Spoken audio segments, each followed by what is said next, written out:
गुरनाम जी, आपका एक बार फिर एशियाविल में स्वागत है। 2 महीने पहले हमारी बातचीत हुई थी, तब आप इस आंदोलन को हरियाणा में मजबूत कर रहे थे। आज आप हरियाणा और पंजाब 2 राज्यों के किसानों को लेके, उनके जत्थों को लेके दिल्ली के बॉर्डर तक पहुंच गए हैं, लेकिन यहाँ काफ़ी देर से रुके हुए हैं। क्या कारण है? देखिए, आज का जो आंदोलन है वो हरियाणा पंजाब का नहीं है, पूरे देश का है।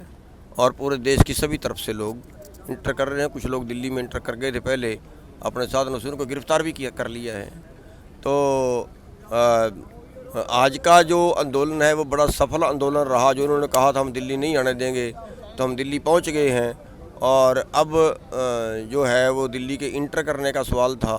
अब किसानों में क्रोध है कि पहले तो आपने आने नहीं दिया, अब हम नहीं जाएंगे, अब हम आपके रास्ता रोकेंगे, आपका सब कुछ बंद करेंगे। ऐसा किसानों में रोष है।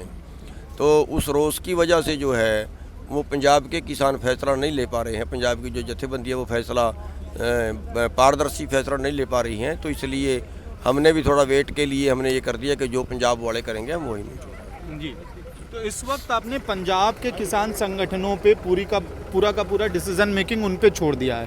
लेकिन मैं ये समझना चाहता हूँ कि रास्ते में हम पानीपत तक गए, वहाँ हमने जो दृश्य देखा कि कहीं हरियाणा सरकार ने बोल्डर्स डाल दिए थे, जो हाईवे बनाने के लिए, फ्लाईओवर्स बनाने के लिए बोल्डर्स होते हैं, उसका इस्तेमाल किया, कहीं नेशनल हाईवे खोद दिया। ऐसा सब कुछ क्या उम्मीद थी कि इतना चैलेंजिंग होगा दिल्ली तक आना? नहीं, हमें इतनी उम्मीद नहीं थी। हमें उम्मीद नहीं थी कि सरकार खुद जीटी रोड रोक देगी, देश का नंबर 1 राष्ट्रीय राजमार्ग है, सरकार खुद रोक देगी, हमें ऐसी उम्मीद नहीं थी। लेकिन सरकार ने पता नहीं क्यों गलती की। परसों 12 बजे से 10 बजे से हाईवे बंद है। और करनाल में तो इन्होंने ऐसा किया कि जिस दिन पहले दिन हम अम्बाड़ा से चले कि सरकार ने खुद ही जो है वो रात को 6 बजे करनाल में बैरिकेड लगा दिया पूरा रात। और अगले दिन 3-4 बजे तक वो जाम रहा। और उस जाम में कई बसें फंस गई, कई औरतें बच्चे साथ में थे, सवारियां साथ में थी।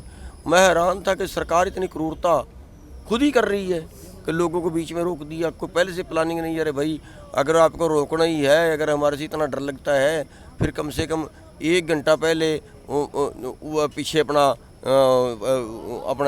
डाइवर्ट करो, ट्रैफिक को डाइवर्ट करो, उसके बाद ही रोक दो। क्या सरकार ने किसानों के सामने पैरामिलिट्री फोर्स के जवानों को खड़ा करने का जो काम किया है, ये अनप्रेसिडेंटेड है या आपने पहले किसान आंदोलनों में ये देखा था? देखिए, सरकार तो सारा कुछ करेगी। और सरकार तो पैरामिलिट्री फोर्स भी लगा देती है, ना चले दूसरी फोर्स भी लगा देती है, सब कुछ करती है।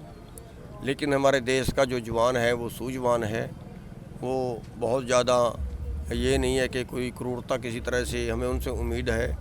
और मैं तो देश के जवानों को ये भी कहना चाहूँगा कि हमारी जो लड़ाई है वो केवल हमारे लिए नहीं है, वो उनके परिवारों के लिए भी है। और वो कहीं और से नहीं है, हमारे भाईचारे से हैं। तो मैं तो उनसे ये भी कहना चाहूँगा कि उनको भी अपने तरीके से जो है वो सरकार को कहीं ना कहीं ये समझाना चाहिए कि हम गैस के घोड़े छोड़े किस पे। ये दूसरे देश के तो लोग नहीं हैं, इनको लठ मारें, इनको गोली मारें तो किसको मारें? ये दूसरे देश के तो लोग नहीं हैं।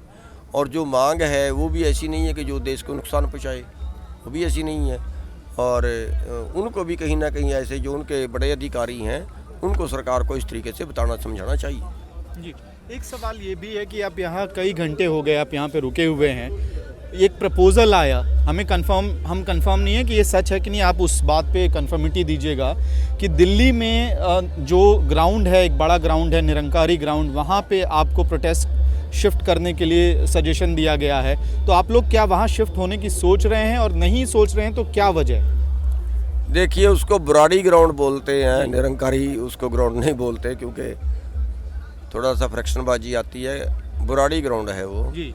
और बुराड़ी ग्राउंड में उन्होंने हमें आने के लिए बोला था, लेकिन वो पंजाब के लोगों की अभी सहमति नहीं बनी है कि जाएं कि ना जाएं। क्योंकि सरकार से गुस्सा है कि सरकार ने कई बार तो रास्ते में पानी मार लिया, सुबह के घोड़े छोड़ लिए। सब करने की जरूरत नहीं थी, हम दिल्ली तो जा ही रहे थे, तो रास्ता तो उनको खोल ही देना चाहिए था, बैरिकेड लगाने की जरूरत ही नहीं थी।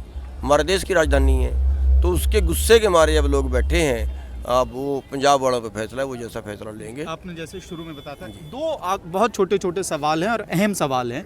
कितने दिनों की तैयारी करके आए हैं? निश्चित काल अनिश्चित काल की तैयारी है। जब तक बात नहीं मानी जाएगी हमारा मोर्चा जारी रहेगा। आपको लगता है सरकार, मोदी सरकार आपकी बात मान लेगी? क्योंकि जिस तरह का इस्तेमाल किया गया है फोर्स का आपको रोकने के लिए, उसको देख के तो लग रहा है कि सरकार पूरी तैयारी के साथ बैठी है। देखिए, जब आवाम की आवाज़ होती है ना, फिर चाहे मोदी जैसा खूंखार और मोदी जैसा कारपोरेट का जो एजेंट है, चाहे वो हो चाहे हिटलर हो, उनको भी बात माननी पड़ती है। जनता की आवाज़ है ये, देश को बचाने की आवाज़ है ये।